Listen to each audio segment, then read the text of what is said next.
Hi, Zai here. I recently reviewed the Logitech G633 and I really liked it, except for the cable, which is why I wanted the G933. I'm a big fan of wireless headsets, so personally, that would be my recommendation, but it's up to you. Inside the box is of course the headset, and you get an RCA cable, along with the 3.5mm jack, which has a volume control for mic and headphones, play pause button, and mic on and off, and of course the volume wheel too. They also include an adapter for stereo. Interestingly, you can actually have two sound sources playing at once, like your phone by jack and PC by wireless. And the last cable is for charging.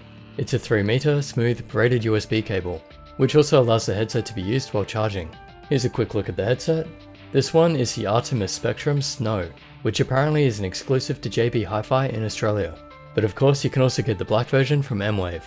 The construction is mostly plastic, with removable side panels. The USB adapter is in this one, then there is a glossy plastic. This part is metal and it extends out of the headband.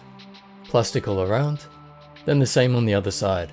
If you want to rest them on your shoulders, the cups rotate to allow for it, and they tilt for extra comfort. Behind the other panel is the battery, which I think can be replaced, but it's a bit of a hassle. And on the base you have the two connections. The volume wheel is smooth, then you have my favorite feature, the extra customizable buttons. But you can't change the mute microphone at the base. On top is the on and off switch, which I find better than the usual hold in for 3 seconds idea. The extra buttons take some time to get used to. They're angled, but after a while I was pressing the right one each time, so give it some practice. The headband has some cushioning. It feels comfortable, even when wearing one ear off and one on, and it flexes fairly well. One thing I will say, that cushioning is glued on, and has some tabs on each side. I had to adjust mine. That's actually a slight build quality concern. I'd assume there's a better way of doing it. Hopefully in the next version, they'll take a look. The ear cups feel fine even while wearing glasses and after hours of use, and they measure about 7 cm by 4.5 and 2 cm deep. The microphone is hidden away and auto mutes, and it can be extended and repositioned. I actually quite like this design. Now here's what the mic sounds like. Overall it's not too bad, but I think it almost sounds like I'm a bit sick with a blocked nose. It's not very natural. There is also a lot of background noise, which is unfortunate, as the Razer ManO'War has much better filters. I mean, this works, but I do encourage Logitech to make it more competitive with the ManO'War. Headset microphones are important. And to demonstrate what I'm talking about, this is how the Razer ManO'War sounds. Notice if I leave a pause, there's almost no sound, and that's with a lot of high-pitched noise from outside.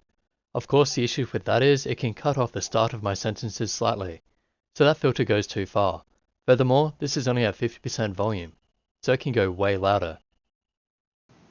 Now back to the Logitech, and this is at 100% volume. All of these recordings were unedited. It's a huge difference, so for me, the ManO'War is the standard for headset microphones so far. For the actual sound quality that you hear back, they seem to have a good range. The bass can be quite strong, with a kick you can almost feel. They give a really good entertainment response in that regard. I do like the bass in them, but they're not my favorite listen. For me, they seem to favor the upper mid and lower high tones, which can sound a bit sharp. I've recorded them with a microphone to give you an idea of how they sound, and I'm comparing them with the Razer ManO'War.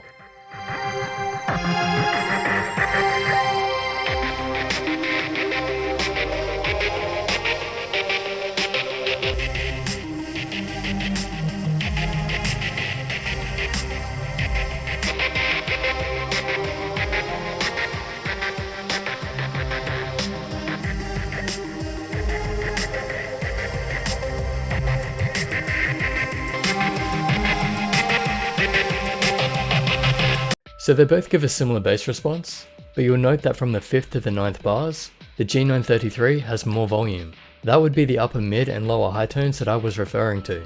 I could probably adjust that with the equalizer, but I'm just testing what they're like out of the box. You can change yours to suit you. For the stats, according to the box, the driver is 40mm, 20 to 20 response, impedance is 39 ohms, and the microphone isn't good enough. Also of note, I've tested the delay unscientifically, and I couldn't find any. Wireless technology is quite good these days. You should be able to hear the footsteps just fine. The max volume doesn't seem as high as the other headsets, but it's still quite loud. When wearing them, there isn't much bleed, as demonstrated by this test. Here they are being held in front of the microphone.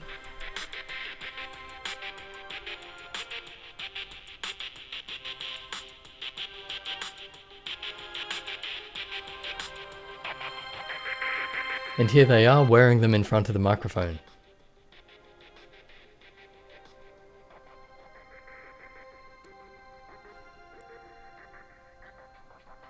and this is how much audio is picked up by the headset microphone.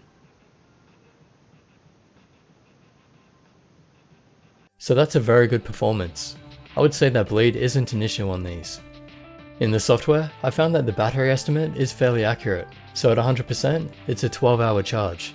But that's with the lights off. If you turn on the color cycle, it drops to 7 hours. So needless to say, I leave that off. You can also set profiles, as well as customize the buttons on the back. This is one of the more defining features and I love having these. Generally, I set them to next track, previous track, and play pause. It's so good walking around with wireless headphones, listening to music and being able to change the track, but you can set them to a wide range of commands, which are very common for Logitech software. In the lighting, you have the usual color cycle, breathing, or solid color. You can also set the volume levels, including side tone, which will allow you to hear the mic through the headphones. There's an advanced equalizer, although I try to leave them flat. As I said, I think you might want to adjust the mid-tones and the highs just a little, and you can set how long until they power off when idle. Then you have the surround options. Personally, I think the Dolby sounds best. For gaming, I found they were comfortable, accurate, and good to use. I don't think there's a big advantage for 7.1 surround mode, but it may help a little. I like to have it on anyway. And I don't have an Xbox or PS4, so I'm sorry but I can't test those. It did work fine with my phone though.